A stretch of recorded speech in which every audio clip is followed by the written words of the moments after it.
The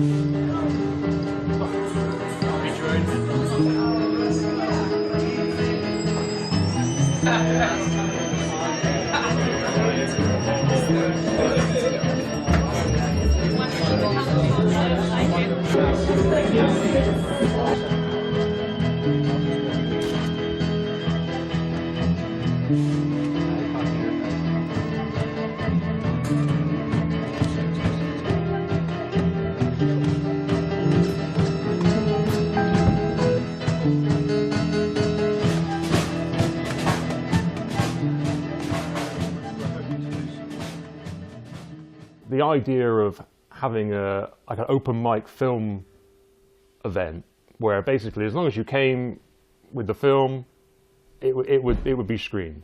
I think our tagline was "Bring it in, we'll bung it on." There's a guy called Julian Holman who was also one of the original directors. He started a night called Screen Time, which was a short film night which was programmed, so everyone used to send their films in before the event, and Julian would program the whole night before it started. And they were kind of a mix of local films and national and international films. And I think that ran for about a couple of years, and I think Bluescreen kind of took up the baton, so to speak, after that finished.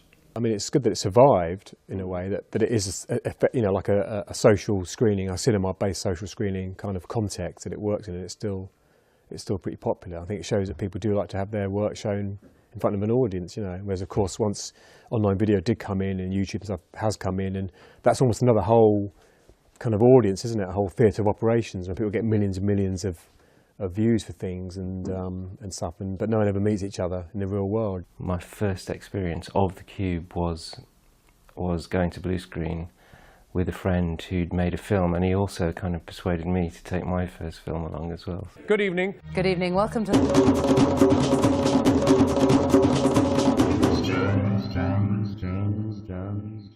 Right, let's get some stories making the headlines tonight. Tonight, David Kay says that he doesn't think America existed, so is it now time for Bush to quit empty-handed? It's not just the chance to show my own work on a big screen, which is always a thrill, but it's also the chance to see what everyone else is doing.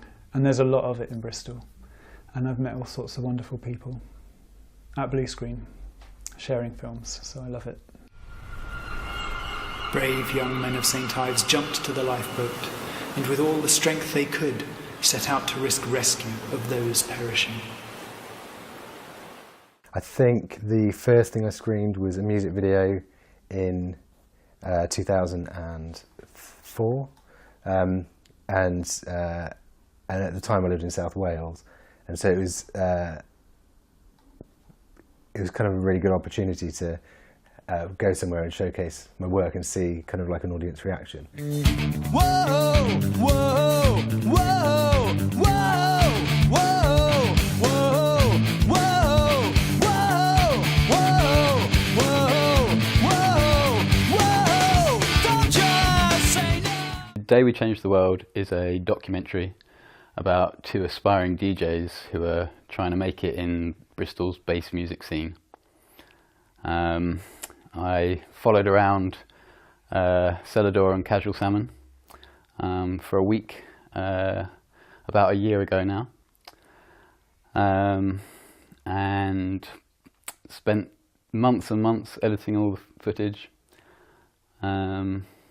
Screened it first at Bluescreen. Urban.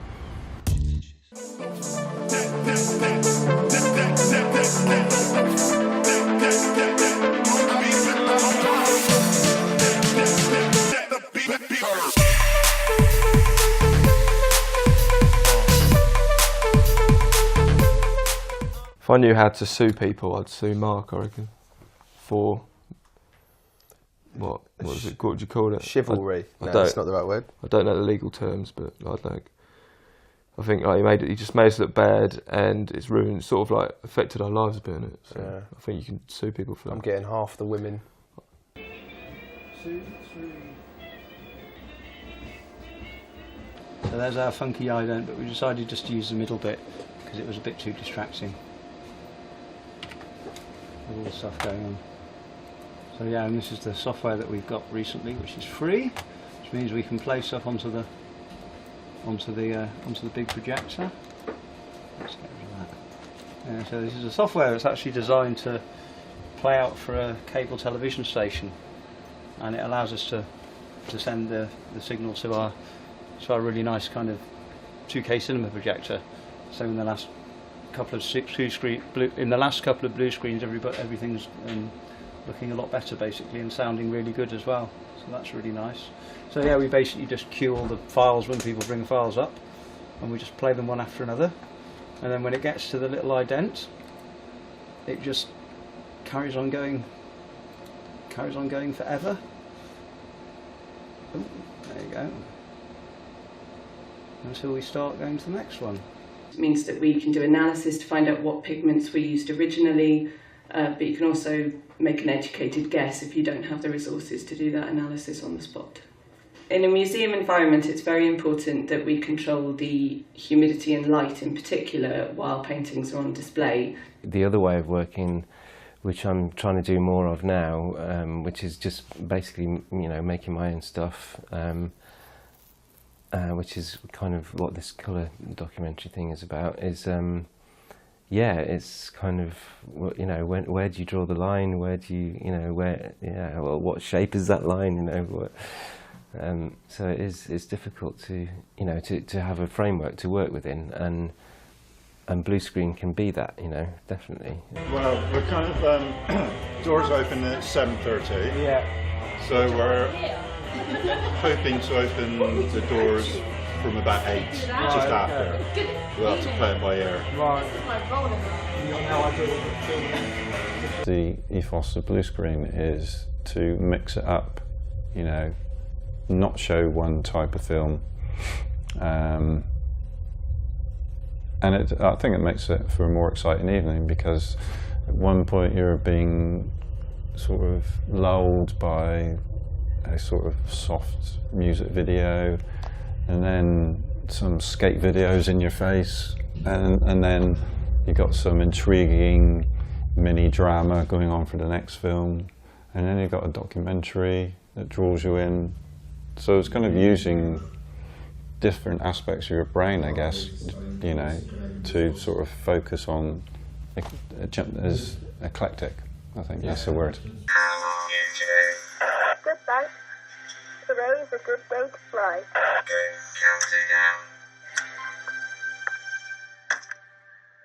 I'm sorry. The thing about films is I love all different types of films. I love incredibly beautiful masterpieces, and I love really bad horror.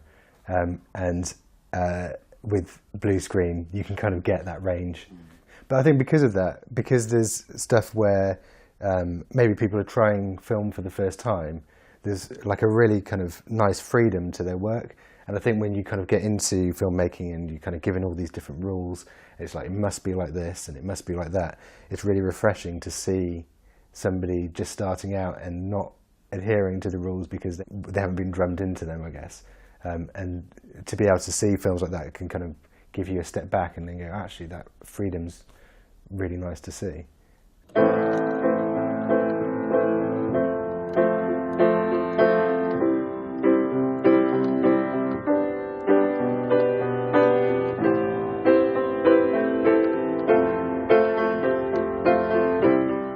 Bluescreen is who turns up on the night. The orchestra is who turns up on the night as well, and what kind of mood they're in and what instruments they bring.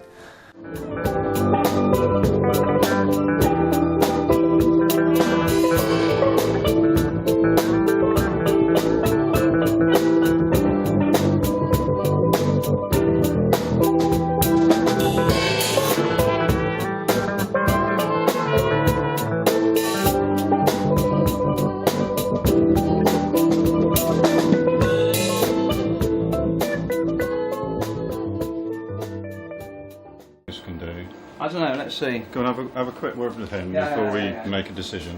There's one criteria for joining the Cube Orchestra, and that is to locate the correct door. And that does fox people, actually, despite the fact they are told quite clearly in an email not to come to the main entrance. there's quite a few people who've spent quite a lot of time standing in the car park wondering what's going on. Yeah, the reason to do the Bluescreen documentary is to record something that's been part of the Cube's history, you know, because it has been here since 2001. A lot of people who've come and showed the films have also come back again and became volunteers. So I guess it is a document of the Cube itself. I'm particularly uninspired by digital animation, by the kind that you do in a Flash program or something like that. It doesn't enchant me. It doesn't hold any magic, and that's the very thing that I do like about animation, is that kind of magic. And so for that reason, all my animation work is largely some kind of old-fashioned technique, like paper cutouts or sand animation or hand-drawn animation. Bluescreens stayed involved and helped filmmakers up the ladder, I guess, into either making more short films or making feature films, you know, which they've gone on to do. And you know, there have been quite a few people who've gone into the industry and, you know, become quite successful in their fields. And, you know, I like to think that by being here and offering them that space to make their first film, that has given them a lift up the ladder. Off the back of Day We Changed the World, I've landed some good work. Just recently shot a TV pilot. Got to work with a Red camera for the very first time, which was great. I've also got 2 short films in the works that I'm editing for other people, first-time directors. That's the dream, eventually, is to become a feature film director and make my living solely from that. Bluescreen changed our lives for various reasons. Some good, some bad. What are you going to do about it? Yeah. I've got the all clear since then as well. I met someone that night, groupies, riddled. That was the idea, really, you know, just to kind of like break open and break down those kind of barriers that filmmakers have all the time to kind of like get their material shown in front of an audience. And to also get away from the fact that there was programming involved. You know, this is an event which there could be absolutely anything on there. It could be terrible, it could be great, but it was up to the audience to decide as opposed to somebody programming it. So that's kind of how it started. Bluescreen is remarkable for the variety of content and the kind of sheer creativity which gets poured into that. I mean, last week was a particularly fine crop of films, 19 films, with a total running time of whatever it was, over 3 hours. Oh, everything about it. I think it's wonderful. It's just always such a surprise and an inspiration. And I'm curious, I really want to know what people are doing. Everyone's busy, you know, behind the scenes, outside of the few hours they have when they're not trying to pay the rent and get their money together. They end up doing all these peculiar things. What's great about the Bluescreen screenings is, you know, you can take along a film up to 20 minutes long, sit there and your audience are captivated, you know. Everyone's there to watch other people's work as well as to watch their own thing if they brought something along. The success of Bluescreen, why it's lasted so long, is because we still have that policy of, you know, supporting local filmmakers, and they kind of support us back by bringing in their films.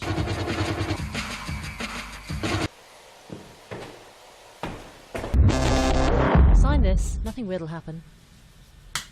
I'm Merlin, I'm a local artist, an up-and-coming artist, and we're in Stokes Croft. Lock and low.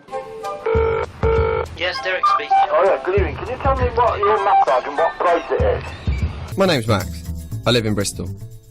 I'm an aspiring filmmaker studying at UWE and I'm 23.